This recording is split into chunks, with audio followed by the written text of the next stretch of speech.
Magandang araw kapatid, naway nasa mabuti kang kalagayan sa oras na ito.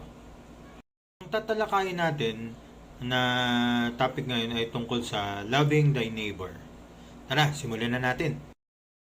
Nasusulat sa Mateo 22:39 ang ito naman ang pangalawang utos daw ng ating Panginoong Diyos.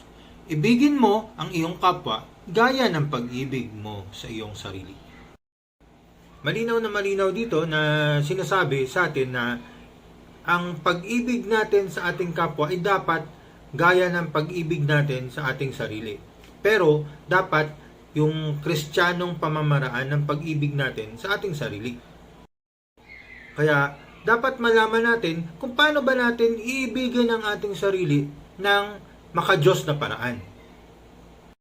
Unang-una na dapat natin magawa upang mahalin natin ang ating kapwa na gaya ng ating sarili, ang dapat natin gawin ay ang sarili natin ay dapat na bago na, no?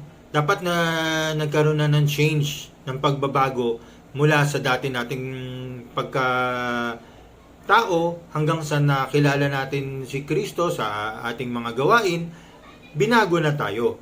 Saan ba nasusulat yan, Brother Romel?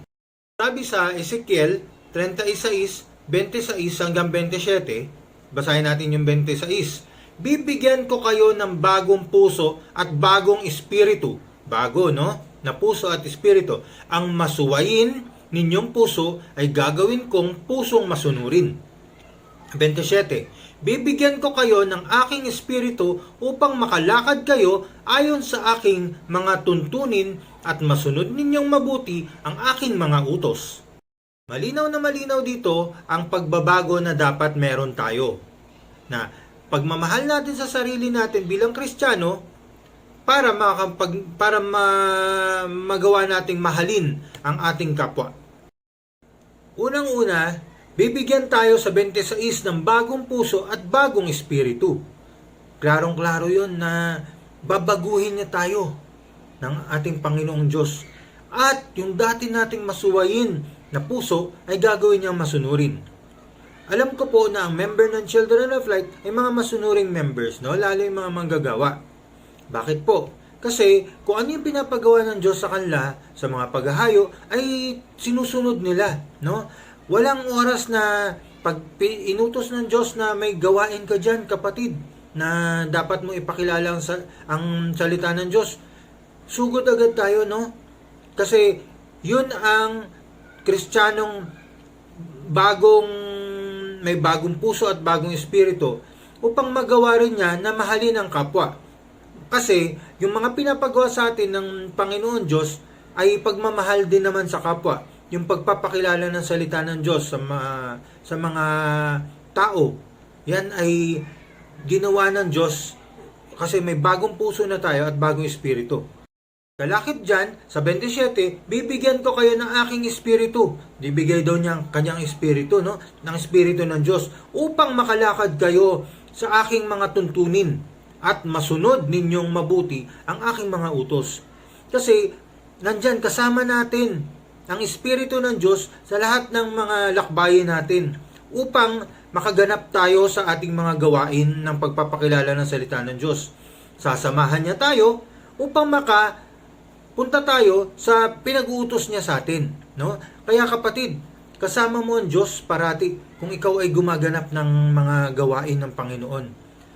Kaya yung pagmamahal na natin sa sarili ay may pagmamahal na kasama natin ang Espiritu ng Diyos, kaya nagagawa nating mahalin ang ating kapwa. Pangalawa, tayo bilang nagmamahal ng ating sarili na sa Kristiyanong pamamaraan ay hindi dapat kumomporme sa gawain ng mundo, no? Maraming sa laganap ng social media ngayon, pwede kang lituhin na mapapakonforme ka sa mga masamang gawain. Pero tayo, naninindigan tayo na ang isang tao na nagmamahal ng sarili niya in a Christian way ay hindi kumukonforme sa gawain ng mundo. Saan ba nakasulat yan, Brother Romel? Sa Roma 12:2. Nakasulat sa Roma 12:2 Huwag kayong makiayon sa takbo ng mundong ito. Sa halip, hayaan ninyong baguhin ng Diyos ang inyong pag-iisip upang maunawaan ninyo ang kanyang kalooban. Sa gayon, magagawa ninyo kung ano ang mabuti, kalugod-lugod at ganap na kalooban ng Diyos. Malinaw na malinaw dito na sinasabi sa atin ng Panginoon Diyos na hindi tayo dapat umaayon sa pinag-uutos ng mundo, no? Kung hindi, pinag-uutos ng nakasulat sa Biblia at sa utos ng Diyos. Doon tayo dapat kumukonforme. Kaya nga, simula nung nag-attend tayo sa community, ay binago ito, no? Sinabi nga dito, sa halip, hayaan ninyong baguhin ng Diyos. Nung nag-attend tayo, unang attend natin ng LSS, nandun na, nagsimula ang pagbabago sa atin, no? Sa pag-iisip natin at sa damdamin. Baguhin ng Diyos ang inyong pag-iisip upang maunawaan ninyo ang kanyang kalooban. Ngayon, masasabi mo kapatid na mas naunawaan mo ang kalooban ng Diyos kung anong gusto niya pagawa sa iyo. Kasi, dahilan sa mga katuruan na naririnig mo. Pero kung parati mo maririnig yung mga turo ng mundo, sigurado na malilito ka, mapapariwara ka sa dapat mong direksyon na yung mga magawa ang mga inuutos ng Diyos. Pangatlo, ang taong nagmamahal sa sarili niya ng Kristiyanong pamamaraan upang mahalin niya ang kanyang kapwa ay dapat nagsisikap na magkaroon ng karunungan sa mga salita ng Diyos. Saan ba nakasulat yan, Brother Romel? Nasa Kawikaan 19:8, ang nasusulat ay, ang taong nagsisikap na magkaroon ng karunungan ay nagmamahal sa sarili, at ang nagpapahalaga sa pangunawa ay uunlad. Dalawang bagay ang dapat natin makita dito. Unang-una, kung ikaw ay nagmamahal sa sarili, dapat nagsusumikap ka na aralin ang mga salita ng Diyos. Na yung lagi nating mga natututunan sa ating mga katuruan sa community. Aralin natin ang mga salita ng Diyos kasi doon magagamit natin yon upang ma-evangelize yung mga kapwa natin, yung mga neighbor natin na mahal natin. Ayaw natin silang mapunta sa dagat-dagatang apoy, kundi sa buhay na walang hanggan. Pangalawa naman na dapat meron tayo ay ang pangunawa. Malawak ang ating pangunawa sa ating mga kapwa. Kasi alam natin na hindi lahat sumasang-ayon sa atin. Kasi may mga tao na balot pa rin sa mga gawain ng mundo. Kinukumbinsi natin sila na mapunta sila sa mas maganda, no? Sa buhay na walang hanggan. Kaya binibigyan tayo ng grasya ng Diyos ng pangunawa. Sabi nga, pag may pangunawa ay uunlad. Upang tayo ay umunlad at dumating sa atin ang mga blessings. Alam mo kasi kapatid, napakahalaga ng pangunawa sa ating mga kapwa. Kasi nasusulat din yan sa Levitico 18:19. Alam mo kasi kapatid, napakahalaga ang pangunawa, no, sa kapwa natin. Kasi nasusulat yan sa Levitico 19:18. Ano nakasulat sa Levitico 19:18?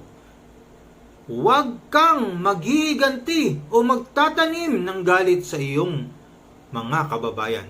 Ibigin mo ang iyong kapwa gaya ng pag-ibig mo sa iyong sarili. Ako si Yahweh na nagsasalita. Kaya kung may nakagawa sa atin ng hindi maganda sa ating kapwa, alam ko hindi madali kapatid, pero kasi nasa Diyos ka na eh. Sinabi dito, huwag kang maghihiganti o magtatanim ng galit. No? Hindi siya madali, pero kasama natin ang Diyos, ipapanalangin natin na sana makapasok tayo sa puso at isip nila na madala natin sila sa kabutihan at sa mas magandang kahinatnan ng kanilang kaluluwa, no? Ang buhay na walang hanggan. Kasi alam mo kapatid, hindi madaling tanggapin na ang ating kapwa na pinapangaralan natin ay mas pinipili pa ang dagat-dagatang apoy kaysa sa buhay na walang hanggan. Pero nandiyan ang Diyos, ipanalangin natin sila kung hindi sila sumasang-ayon. Kapatid, sa pang-apat, nalalapit na tayo sa mga huling araw, no? Nalalapit na ang panahong parating na ang ating Panginoong Hesukristo. Kaya may mga pinauna na sa atin kung ano na mga magiging mga ugali ng mga tao na dapat nating hindi gayahin. Kaya, eto sa ikalawang Timoteo 3:1-2, anong sinasabi? Dapat mong malaman na sa mga huling araw, eto na yon, no, nalalapit na tayo, ay darating na ang mga panahon ng kaguluhan. Sapagkat ang mga tao'y magiging maibigin sa sarili, maibigin sa salapi, palalo, mapagmataas, mapagsamantala, suwail sa magulang, walang utang na loob at lapastangan sa Diyos. Makikita natin dito na ito na ang mga ugali. Nakikita naman natin na sa mga hindi pa mananampalataya ang mga ugali na to, no? Na yung sarili nila, alam mo yung masyadong narcissistic, yung ako, no? Hindi na inisip yung kapwa, no?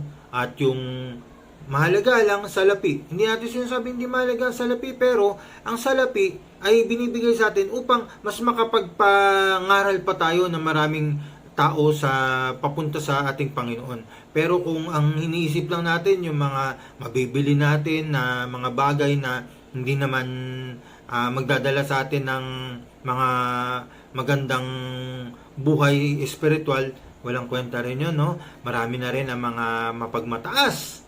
Kaya, mapagsamantala. Marami tayong nakikitang ganyan. Maharap tayo sa mga mapagsamantalang tao, pero tayo bilang Kristiyano, malawak ang ating pangunawa. Marami ng suwail sa magulang ng kabataan ngayon. Iba na ang takbo ng isip ng mga kabataan ngayon. Kaya makikita natin na nalalapit na talaga ang huling araw, no? Ang mga huling araw.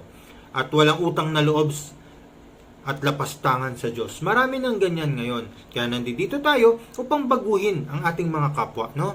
Kasi tayo, alam natin sa sarili natin, bilang mananampalataya ng Children of Light, alam natin ang dapat na ugali natin. At tayo ay magiging paraan at magiging daan nila sa pagbabago. Panglima, tayo ay nakikiisa kay Kristo, no? Si Kristo ay nasa atin na, at eto na, tayo na ay bagong nilalang niya. Nasusulat sa Galatia 2:20, kaya hindi na ako ang nabubuhay ngayon, kundi si Kristo na ang nabubuhay sa akin. At ang buhay ko ngayon sa katawan ay kinabubuhay ko sa pamamagitan ng pananampalataya sa anak ng Diyos na nagmahal sa akin at naghandog ng kanyang sarili para sa akin.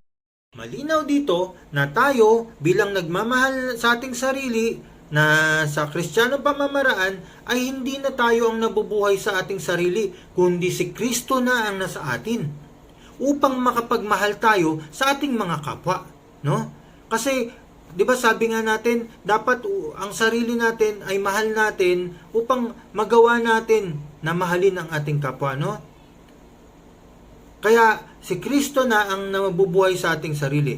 Kaya nga hindi maganda na ang isang member ng Children of Light ay nagbibisyo. Kasi ang si Kristo ang nasa loob natin, tapos papasukan natin ng bisyo. Kaya hindi naayon yung ganong pamamaraan. Ang sabi pa sa Galatia 2:20, at ang buhay ko ngayon sa katawan ay kinabubuhay ko sa pamamagitan ng pananampalataya sa anak ng Diyos, no? Yung pananampalataya natin kay Kristo na nagmahal sa atin at naghandog ng buhay niya para sa akin, no? Sa atin. Kaya lagi nating isipin na yung ginawa ni Kristo ng pagmamahal na paghandog ng buhay sa atin ay nasa puso na natin yon. Kasi mahal natin ang sarili natin, kasi si Kristo nang nabubuhay sa sarili natin. Kaya ngayon, magiging madali na mahalin ang ating mga kapwa, no? Kaya lagi nating hangarin na sa pagmamahal natin sa kapwa, mabago ang sarili natin na ayon kay Kristo at maipakilala sa kapwa natin dahil lang sa pagmamahal natin sa kanila ay mapakilala ang mga katuruan ng Panginoon. Ayun, natapos na naman ang isang pag-aaral natin ng salita ng Diyos. Kaya matututo na tayong mahalin ang sarili natin upang mas madali nating mahalin ang ating mga kapwa. Kaya patuloy, sumainyo ang katotohanan.